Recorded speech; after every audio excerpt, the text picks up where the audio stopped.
Amparo en revisión 636/2019, cuyos datos de identificación se omiten al estar considerados como sensibles.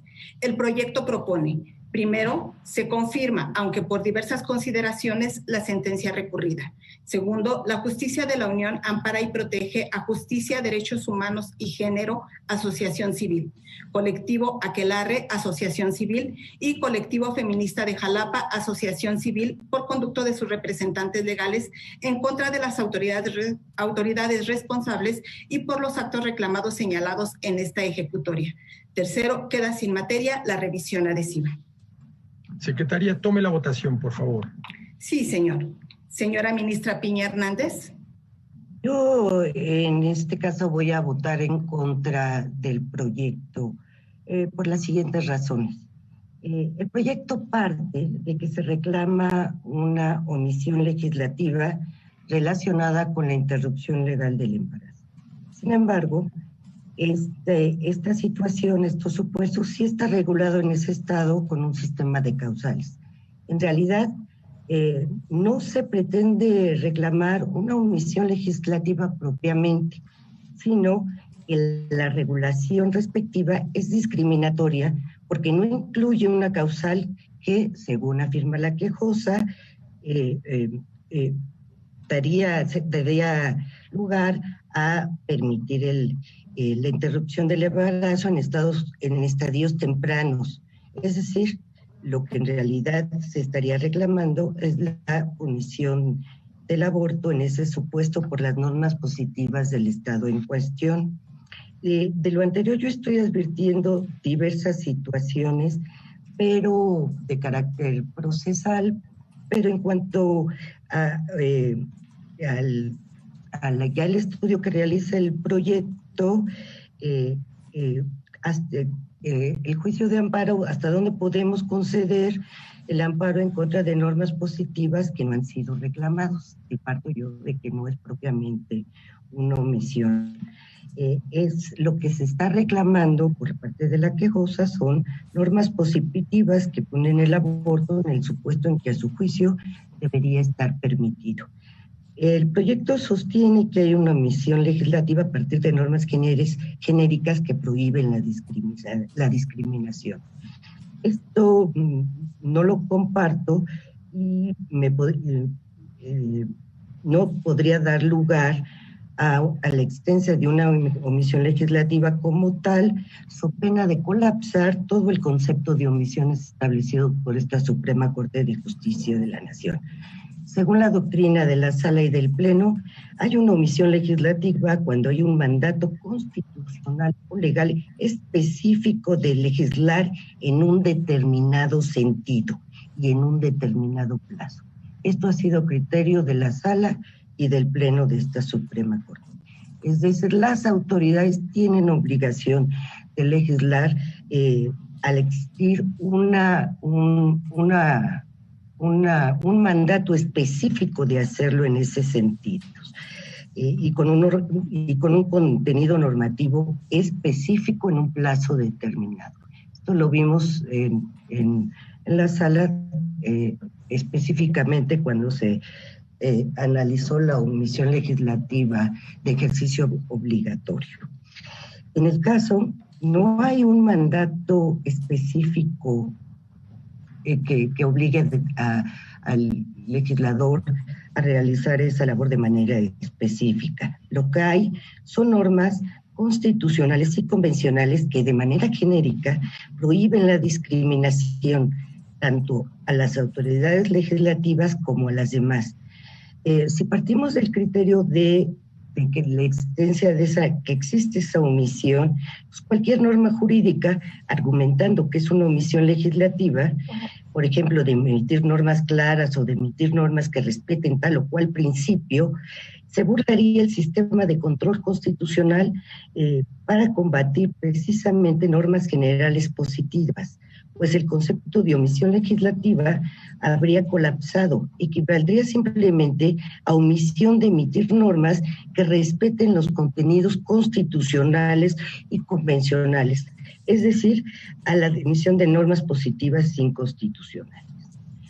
Por lo tanto, si se parte de cómo se plantea el asunto, lo que podría existir son normas supuestamente inconstitucionales, y digo supuestamente porque no se está analizando la regularidad de estas normas, e incluso si se enderezara procesalmente el asunto en este sentido, ni siquiera la relación procesal está bien determinada porque no se llamó a las autoridades que emitieron esas normas.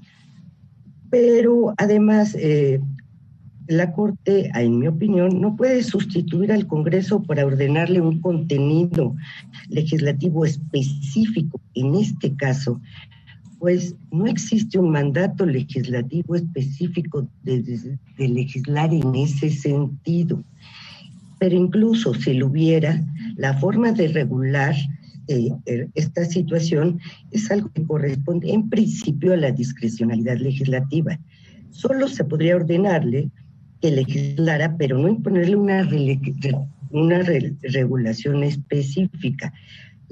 A mi juicio, la Corte incurriría de esta manera en el llamado activismo judicial, que desbordaría mucho las facultades constitucionales de esta Suprema Corte de Justicia de la Nación.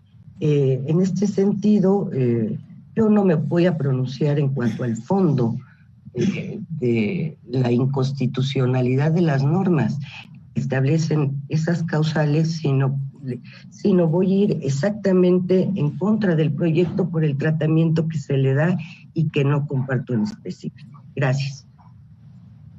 Señora ministra Ríos Farjat. Muchas gracias. Estoy en contra del proyecto. Comparto en gran medida lo señalado por la ministra Piña, así que voy a ser muy breve. En este caso hay impedimentos técnico-jurídicos para entrar al fondo que demanda este caso. No hay omisión legislativa porque la norma sí existe. Ese es el primero. El segundo es que la norma no está impugnada como tal, sino por la vía de su omisión. El resultado de declararla inconstitucional sin haberse impugnado me parece muy desbordado. Todo esto complica mucho el tercer problema, y es que no existe, como señalaba la ministra Piña, un mandato específico para legislar en un sentido determinado, por mejor y más conveniente que este pudiera ser. Este es un problema de técnica jurídica para mí. Desafortunadamente esto me impide pronunciarme respecto al fondo del asunto y por tal razón no comparto el proyecto. La Corte tiene una encomienda de regularidad constitucional, pero se necesita absoluta certeza técnica para que despliegue la encomienda que le corresponde. Gracias. Señor ministro Pardo Rebolledo. Yo me pronuncio en contra del proyecto, independientemente de que puedo compartir algunas de las consideraciones que han manifestado mis compañeras ministras. Yo tengo un tema previo. En congruencia con el voto que emití en el amparo en revisión 1359/2015, desde mi punto de vista, en este caso, se actualiza una causal de improcedencia en el juicio de amparo. Así es que mi voto sería en contra del proyecto y por el sobreseimiento del juicio de amparo. Gracias. Señor ministro Gutiérrez Ortiz Mena. En el mismo sentido que ya expresó la ministra Piña Hernández y la ministra Ríos Farjat, con consideraciones muy similares, que ya no voy a repetir en este momento, yo también estaría en contra del proyecto que se nos presenta el día de hoy. Sí, señor. Señor ministro González Alcántara Carrancal. Por el proyecto. Señor ministro presidente, le informo que hay 4 votos en contra de la propuesta. Muchas gracias. Ministras, ministros, respetuosamente no comparto la determinación de que el asunto no sea procedente. En primer lugar, estimo que la legislación aplicable permite que sean reclamables en amparo omisiones legislativas. En efecto, esta primera sala cuenta con precedentes al respecto. En segundo lugar, estimo que las quejosas contaban con un interés legítimo para reclamar dichas omisiones, pues su objeto se enfoca en la protección y en la defensa de los derechos humanos de las mujeres.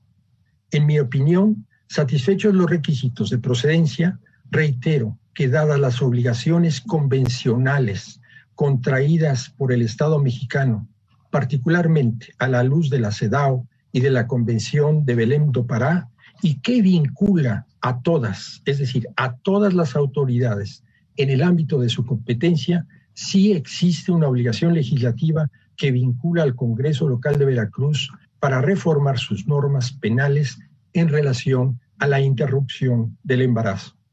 Si entendemos el control de convencionalidad como una concreción interpretativa y jurisdiccional de la obligación de garantía en lo que respecta a los derechos humanos, entonces la propuesta del proyecto es una de las maneras en las que este máximo tribunal cumple con sus obligaciones para preservar la regularidad del orden interno en atención al parámetro de control constitucional. En este sentido, los tratados internacionales son claros, son categóricos. Existe una obligación inmediata de reformar aquellas normas que sean discriminatorias y o sean fuentes de violencia en contra de las mujeres. A la luz del desarrollo interpretativo que es inherente a la evolución de los tratados internacionales en materia de derechos humanos, considero que la prohibición absoluta de interrumpir el embarazo es contraria al umbral de protección que corresponde a todas las mujeres, especialmente a la luz de su derecho a la salud y de su dignidad. En todo caso, en mi opinión, aún es necesario, aún es imperativo, como sostiene el proyecto, estudiar las normas que afectan a las mujeres a la luz de un examen de igualdad transformadora. Las normas en materia de derechos humanos de las mujeres pretenden no solamente remediar la falta de igualdad y discriminación que han sufrido para atender y eliminar las causas de estos problemas. En este caso, ello me lleva a sostener que es especialmente importante estudiar y analizar razonamientos estereotípicos que subyacen en las normas que afectan, tal como lo es la asociación mujer-madre, aunque este examen no sea exclusivo para esas normas, sino para cualquiera que afecte los derechos de las mujeres. Tomando en cuenta la votación, se desecha el proyecto por mayoría de 4 votos y se instruye a la Secretaría de Acuerdos de esta primera sala para que realice los trámites necesarios a fin de que se retorne este asunto a alguno de los ministros o ministras integrantes de la mayoría. Continúo con la cuenta, señora secretaria. Sí, señor. Presidente. Sí, ministro Pardo. Sí, creo que había pedido primero la palabra la ministra Piña. Ah, perdón. Sí, gracias, señor presidente. Comparto en gran medida lo que usted señaló en el sentido de que existen normas internacionales, tratados que son obligatorios para el Estado mexicano y que buscan proteger a la mujer y eliminar toda forma de violencia. Lo comparto, estoy completamente de acuerdo con usted, pero sí me gustaría aclarar 2 cosas. Primero, la primera sala no hay precedente de omisiones legislativas más que de ejercicio obligatorio, que se dio cuando se impugnó la cuestión de la ley, la expedición de la ley de información pública, no me acuerdo ahorita exactamente el nombre, y que en la Constitución se preveía que el Congreso tenía un plazo determinado para emitir la legislación correspondiente. Ese es el precedente que existe, en el único que nos hemos pronunciado. Usted todavía no integraba la sala, salió, si no mal recuerdo, 4-1, el ministro Pardo votó en contra y yo voté con un concurrente. Ahora, también es una visión de ver el problema que se nos presenta. No, y como siempre yo lo he dicho, no es que se esté tomando una decisión en cuanto al fondo en este punto, ni que no se comparta la protección de la mujer, el eliminar todas las formas de violencia, sino en el caso concreto es analizar el asunto en sí mismo considerado y son posiciones diferentes en cuanto a que si existe una obligación de legislar en determinado sentido, entonces se está planteando como una omisión legislativa. Sí existe una legislación, esa legislación sí existe. Podríamos pensar que las normas son inconstitucionales, pero la legislación existe. Y tan es así que prevé diversas causales. Esas causales podríamos nosotros decir que al margen de que las causales en sí mismas sean constitucionales, podría incluir otras causales. Sí, pero entonces tendríamos que analizar la norma y derivado precisamente de un acto de aplicación en perjuicio de la quejosa, porque no nos debemos olvidar que estamos en un juicio de amparo. Y como jueces constitucionales también es nuestra obligación. La primera es respetar nuestras facultades y nuestras competencias para actuar en la vía que nos corresponda. Comparto en mucho lo que usted expresó, señor ministro presidente, pero por eso yo voté en contra del proyecto derivado de las razones que ya había expresado. Gracias, presidente. Ministro Pardo, le escuchamos. Gracias, señor presidente. Yo quiero también aclarar que mi voto por la improcedencia en este juicio de amparo indirecto no implica ningún pronunciamiento en relación con los temas tan trascendentes, sensibles e importantes a los que usted se ha referido. Mi voto por la improcedencia significa que no emito ninguna consideración ni a favor ni en contra en relación con los temas que se tocan de fondo. Gracias, señor presidente.